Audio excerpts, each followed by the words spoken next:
शिवाजी महाराज को इतना बड़ा राजा सारे संसार में जिसका नाम है बनाने वाली उसकी माँ है। शिवाजी के पैदा होने से पहले ही उसके बाप ने तो दूसरी शादी कर ली थी और दूसरी पत्नी ने लेकर बंगलौर चले गया था। वह बेटा भी वो एक दूसरा सारा काम उसकी माँ ने किया, उसको राजा बना दिया। तो माँ के हाथ में सब कुछ होता है। माँ यदि सदाचारी नहीं है, एक बात तुम पक्का समझ लो। नमस्ते। एक बात आगे भी जगह है, बड़े आराम से आगे आकर के बैठ जाए, पक्का समझ लीजिए। श्रेष्ठ संतान का निर्माण करने के लिए अपने आप को कुछ तपस्या का जीवन जीना पड़ता है। किसी ने अपने बच्चे के जन्म का सही टाइम पता है? जन्म का आज के दिन की बात कर रहे हैं, पहले टाइम पता नहीं। आपको किसी को अपने बच्चे के जन्मदिन का सही टाइम का पता है? क्यों मेरी बहन? ये जो अगली तरफ बैठी नहीं मिली अब किससे मुंह उठ कर रही?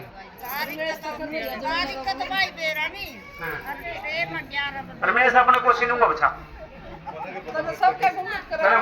ये सब खैर कोई नहीं खैर चलो। देखो देखो घूंघट और पर्दा, मेरी बात सुन लो, ये बुरे टाइम की देन है मुसलमानों की। हम तुमने सीता कभी टेलीविजन पर इतना बड़ा रामायण सीरियल देखे घूंघट करे देखी?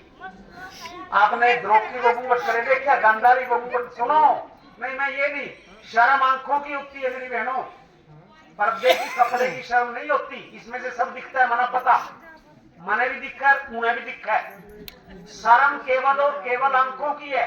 ये पर्दा अब भी गुलामी है, इसका मतलब छोटे बच्चों की शादी और पर्दा ये मुसलमानों के टाइम में आया जब उनका राज था। जब हमारी जवान सुंदर बहन बेटियों को देखकर उठा के ले जाते थे तो पर्दा प्रथा होने लगी। फिर वो कुंवारी लड़कियों को उठाते थे तो बचपन में शादी करने लग गए, क्योंकि भाई जो एनएस की शादी कर दो फिर नहीं उठाएंगे, ये जुल्म था। आज ये जुल्म नहीं है। इसलिए एक तो इसमें कुछ नहीं।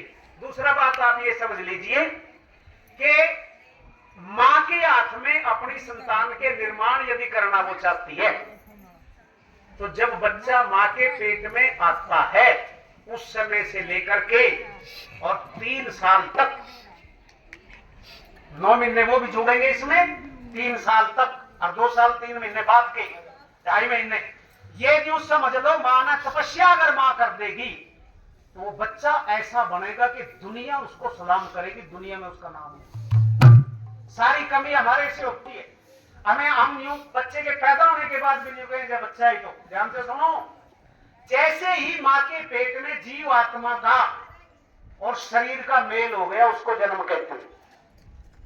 ये तो संसार में दर्शन है जो 9 साढ़े 9 महीने बाद है, वो हमने देखा, राम उसने देखा है। जन्म तो मां के पेट में हो लिया।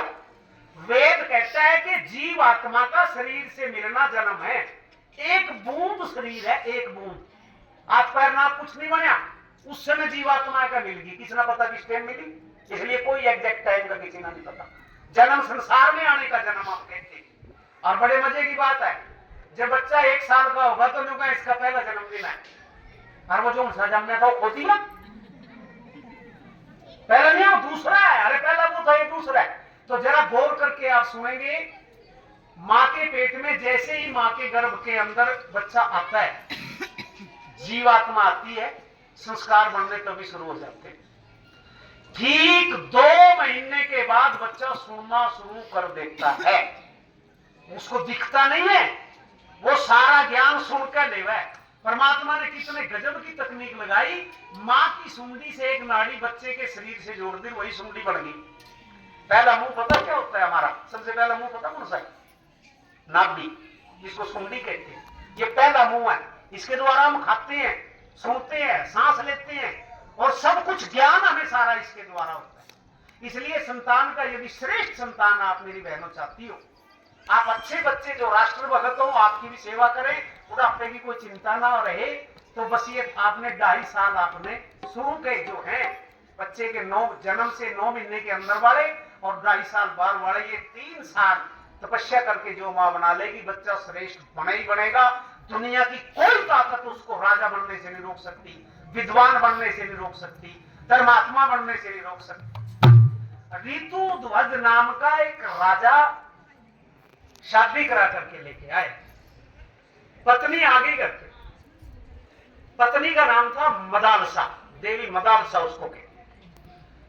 तो राजा ऋतुध्वज से पत्नी जो है ना मदालसा देवी कहती है, जब संतान के निर्माण का समय आ गया तो उसने कहा कि मेरे बेटे को मैं बहुत बहादुर राजा बनाऊंगा। कुशाध्वज कह रहा है, बच्चा पैदा नहीं हुआ है कि मैं उसको बहुत बहादुर राजा बनाऊंगा। ये तो हो गया कि बच्चा है और आएगा 9 महीने बाद, राजा बनाऊंगा उसको। लेकिन मदालसा ने कहा नहीं, मैं अपने बेटे को साधु बनाऊंगा, तपस्वी। पति पत्नी की जिद्दी हो गई और राजा ऋतुध्वज ने कहा कि बिल्कुल राजा बनाऊंगा, और मां ने कहा मैं सन्यासी बनाऊंगी। और मजे की बात देखो, जैसे ही बच्चा मां के पेट में आया, मां ने घर के अंदर साधु संतों महात्माओं के चित्र टांगने शुरू कर दिए, योगियों के साधुओं के चित्र लगाने शुरू कर दिए, उपनिषद पढ़ने शुरू कर दिए, धार्मिक ग्रंथ पढ़ने शुरू कर दिए, वैराग्य की कहानियां पढ़नी शुरू कर दी और बच्चे के संस्कार बनने शुरू हो गए। बच्चे का जन्म हुआ और जब बच्चा चलने फिरने लगा तो मां से कहता है, मां मैं जो है ना मैं जाऊंगा साधु बनूंगा, वैरागी बनूंगा। और बाप ने लाख जोर लाए, बाल घुमाने के लिए ले जाए, सोने चांदी के पास ले जाए, तलवारों की झनकार दिखावे, राज के चमत्कार दिखावे, झूमर दिखावे, कार कोठी बंगले जो उस समय के थे, घोड़े गाड़ी, वो दिखाता है। लेकिन बच्चे का एक बार भी मन उधर नहीं गया जो मां ने बनाया था। बच्चा सन्यासी बन गया। ऋतुध्वज ने कहा कि मदालसा अब की बार तो आप जीत गई हो, लेकिन अगला बच्चा होगा तो उसको मैं पक्का राजा बनाऊंगा। और अगला बच्चा हुआ, मां ने कहा इसको भी सन्यासी बनाऊंगी। और मजे की बात है, मैं लंबी बात नहीं करता, दूसरा बच्चा भी 7-8 साल की उम्र में घर छोड़ करके रात जो है ना वन की तरफ चला गया। ऋतुध्वज कहा हरा दिया मेरे को, हार मान गया राजा ऋतुध्वज। और फिर देवी मदालसा से कहता है कि देवी ये मेरा राजकाज तो चलना चाहिए। उसने कहा अभी भी संस्कार ऐसे हैं कि मैं जोर भी लगाऊंगी तो बच्चा जो बनेगा वो आधा राजा बनेगा, आधा सन्यासी बनेगा। इसलिए अब की बार वाले को तो सन्यासी जाने दो, तीसरा बच्चा भी साधु बनाया मां। और ऋतुध्वज फिर हाथ जोड़ के बोलता है कि मैं बिल्कुल हार गया, एक बेटा तो इस राज को चलाने के लिए दे। उसने कहा फिर अब ऐसा बेटा दूंगी कि राज के अंदर पूरे का पूरा नाम हो जाएगा। और सुनो मेरी बहनों, फिर अपने घर से साधु संतों के चित्र गायब, बड़े बड़े महात्माओं के राम का चित्र लगा दिया, कृष्ण का चित्र लगा दिया, राजे महाराजाओं के चित्र तलवारें लगा दी, और ठाठ बाट जो राजा के हुआ करते हैं वो सारे लगाए। वैसे किताबें पढ़ी, वैसे कहानियां सुनी। और फिर जब बेटा हुआ तो ऋतुध्वज का जो बेटा हुआ वो राजा बना। और वो ऐसा राजा बना कि एक दिन वो खड़ा होकर के ये घोषणा उसने की कि मेरे राज्य में कोई चोर नहीं है, मेरे राज्य में कोई शराबी नहीं है, मेरे राज्य में कोई जुआरी नहीं है, मेरे टोटल राज्य में कोई मांसाहारी नहीं है, मेरे राज्य में कोई जो है ना पुरुष और स्त्री बदचलन नहीं है। ये गारंटी ली साधु महात्मा के सामने और घोषणा कर दी, ऐसा राजा उसका बेटा। तो किसके हाथ में हुआ? ये सब मां के हाथ में है मेरी बहनों। इसलिए मां को बड़ा सत्कार करके अपने संसार को, अपने परिवार को और अपने बच्चों को बहुत अच्छा बनाना चाहिए, तभी जाकर के बात बने। स्वर्ग की मैंने बताई थी। अच्छा स्वर्ग में जाना है ना, स्वर्ग में जाना है क्यों मेरी बहन? स्वर्ग में जाना चाहती हो? जाना सारे जाओ, अभी घुमाऊंगा तुमने स्वर्ग में। मरने के बाद तो दुनिया जावे, जिंदे जी आप लोगों को स्वर्ग के अंदर घुमाता हूं कि स्वर्ग कहते किसको है? सुनो, जहां सुख सुख और सुखा की सारी सामग्री है उसने स्वर्ग का, और जगह दुख दुख दुखा का खूंटा गढ़ रहा उसने नरक का। और जिंदे जी उरी है, हम ही बनावा है, जैसा हम बनाएंगे वैसा ही हमारा बन जाए। एक ही बात सुन लो, बना लो जहां पर वहीं पर स्वर्ग है, और बलों के लिए तो यहीं पर स्वर्ग है, और खलों के लिए, दुष्टों के लिए ना कहीं पे स्वर्ग है। अच्छे आदमियों के लिए तो हम यहां बनाएंगे तो यहां भी स्वर्ग हो जाएगा। लो एक बड़ा सुंदर सा गीत है, सारे मिलकर के गाएंगे, सारे बोलेंगे। लो स्वर्ग की पहली पहचान सुनो, और गेला तुमने गाना याद हो जाएगा एक बार कि जिस घर में हो प्यार। पहली पहचान क्या हो ईश्वर की कि जिस घर में हो, अगली बात और सुनो, के हो पितरों का सत्कार। दूसरा काम क्या होना चाहिए? पितरों की पूजा। पितरों की पूजा करते हो ना? कहाँ है पितर? खेत का माँ है, उनकी पूजा करो। जरा ध्यान से सुनो मेरी बात मेरी बहनों। पितर कहते हैं, पितर संस्कृत का शब्द है, पिता के लिए प्रयोग होता है, लेकिन जब पितर हो गया तो फिर सारे दादा दादी बुआ चाची ताई जो बड़े हैं बुजुर्ग हैं उन सबको पितर कहते हैं और उनका सत्कार होना चाहिए। जिंदे की पूजा होनी चाहिए। पूरा उल्टा काम हो रहा। जिंदे के लठम लठा, जिंदे के दंगम दंगा और मरे पीछे हरिद्वार गंगा है। एक तो हरिद्वार को जाना पड़ेगा, जलेबी करानी पड़ेगी। जिंदे माता पिता की देखो, जो खेत में आपने अपनी याददाश्त बना रखी है, जो खेत में पितर वगैरह बना करके याददाश्त बना रखी है, उनका तो मेरे ना तो नहीं पता कि पूजा किसकी करने लग रही है। हम कौन सा था, हमारा नाम कौन था, कोई पता नहीं है। मैं उससे ये नहीं कहता कि तुम वहां उसको पाड़ो या करो। आप उनको याद रखो, उनके कामों को याद रखो, उनके नाम को याद रखो और उनके नाम पर इकट्ठे होकर के वहां सारा परिवार बैठ के हवन करो और उस जैसा बन के अपने बच्चों को अच्छे संस्कार दो। अगर अच्छे गुण, ये उनकी पूजा है। केवल वहां आपके चढ़ा देने से कुछ भी हो जाना नहीं है। पूजा किसकी करनी? जिंदे माता पिता की सेवा करनी।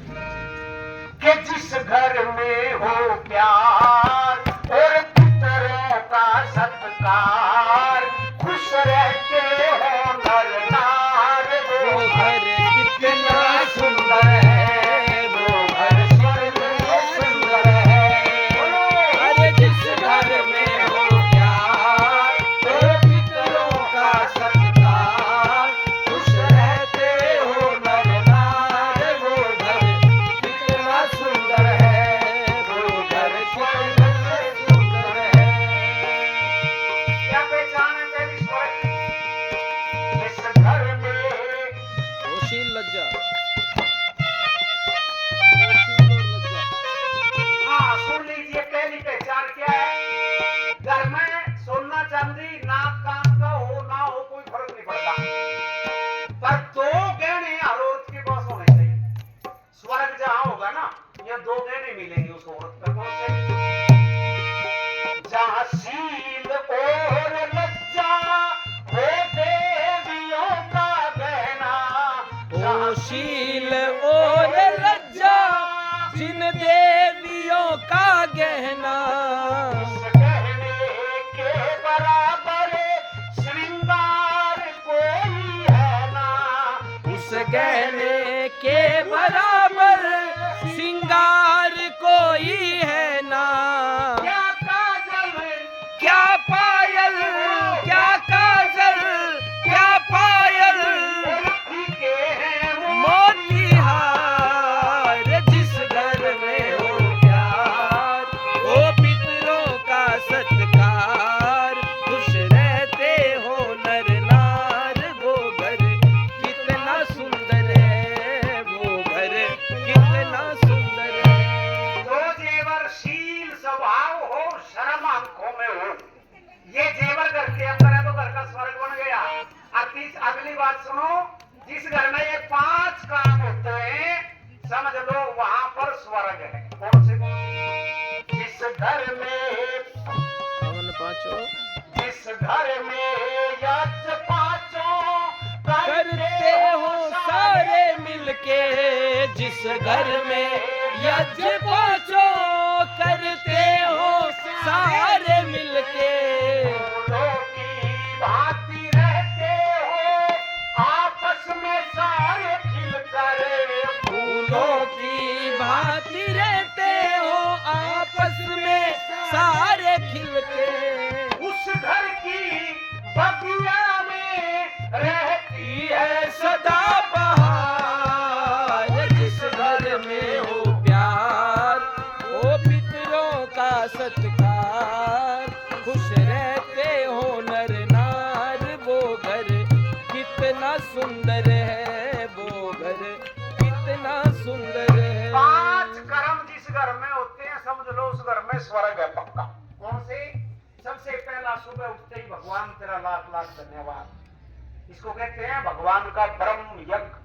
और दूसरा करे फिर देव यज्ञ। ये हवन अपने घर में जरूर करो, रोज करो।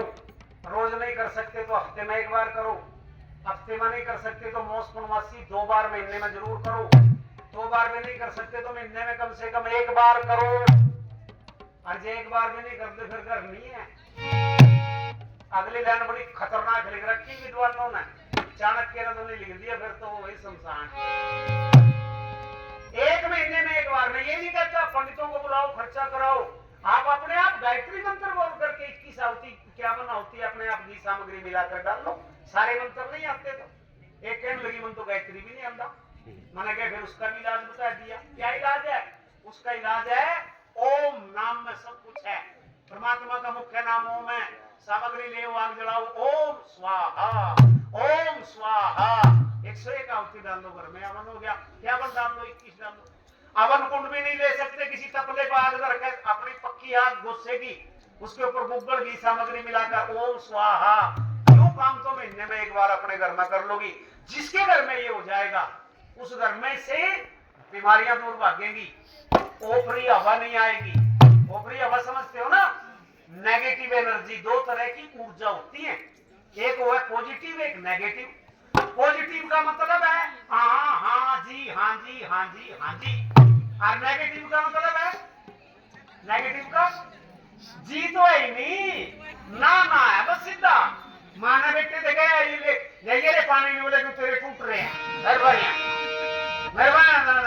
मोबाइल चला गया, थोड़े बड़े मोबाइल लेकर दिखा दो, तुम खड़े कर देगा। रोटी खिला दो बिना मोबाइल के, छोटे बच्चे ना, उसके अंदर मोबाइल लावेंगे, फिर उसमें रोटी खिलावेंगे, उसके भी तरतारेंगे। ये सारे का सारा काम हमारे संस्कारों की वजह से है, क्योंकि इतना बच्चा माँ के पेट में, तो माँ के हाथ से मोबाइल छूटा है, बच्चे ने सारा सीख लिया, माँ के पेट में सब सीख लिया मोबाइल, इसलिए संस्कार वहीं से हमारे बनते। और तीसरा यज्ञ बताया, पितृयज्ञ। माता पिता दादा दादी बड़े बुजुर्गों का मान सम्मान, सवेरे उठती पैरा का भलाई का आशीर्वाद ले, अगर घर को स्वर्ग बनाना। और चौथा है अतिथि यज्ञ, घर आए हुए अतिथि का, विद्वान का स्वागत करो, सम्मान करो। कोई मांगन भी आ गया तो उसने भी ना तो तेरे के टूट रहे हैं, केदर का गया तो रखो थोड़ी देगा, तो मर लिया जो आया था मांगन, लेकिन उसको आप खाने के लिए भोजन आदि दे करके उसका स्वागत करो, सत्कार करो। और ये अतिथि यज्ञ है। अतिथि उसको कहते हैं जो आपका घर बसने की बात करते। और पांचवा यज्ञ है बलि वैष्णव यज्ञ। कीड़ी को, चिड़िया को, पक्षी को पानी रखो छत पर, दाना डालो। हम भी तो खुद खावा है, परमात्मा हमें दे रहा तो उसको दो वहां ऊपर। जिस घर में छत पे दाने नहीं जाते, पक्षियों के लिए पानी नहीं रखा जाता, समझ लो वो घर स्वर्ग नहीं है, उसमें 5 काम नहीं हो रहे। ये 5 काम जिस घर में हो गए तो समझो स्वर्ग हो गया। और लोग तीसरी बात सुन लो मेरी बहन, इसको थोड़ा सा ध्यान दे लियो, जरूरी, ये बड़ी जरूरी है। घर में कमाई पुण्य की आनी चाहिए, धर्म की। 4 रुपये साथ आओ, उसमें गुजारा हो जाएगा। लेकिन अगर मेरी बात सुन लो, अगर पाप की कमाई आ गई ज्यादा, तो वो सुन लो मेरी बहनों, घर के अंदर पुण्य की कमाई आनी चाहिए। अगर ज्यादा डिमांड करोगे तो उल्टा सुल्टा कमा के जाओगे, फिर घर में नुकसान होगा। अरे एक बात पक्की समझ लेना, 100% कह रहा हूं, अगर पाप की कमाई आएगी तो बच्चा बिगड़ेगा, आपकी लड़की बिगड़ेगी, बेइज्जती करा करके जाएगी सारे समाज की, परिवार की इज्जत की, या लड़का बिगड़ेगा। ये पक्का समझ लेना आप घर में। इसलिए पाप की कमाई को घर में मत आने देना। तो सुन लो बात, तो जहां पाप और छल से आती ना हो कमाई, जहां जहर बराबर समझे जो संपदा पराई, और जहर बराबर समझे जो संपदा पराई। श्रेष्ठ तन हो, स्वस्थ मन हो, आए ना बुरे विचार। जिस घर में हो प्यार, ओ पितरों का सत्कार, खुश रहते हो नर नार, वो घर कितना सुंदर है, वो घर कितना सुंदर है वो घर स्वर्ग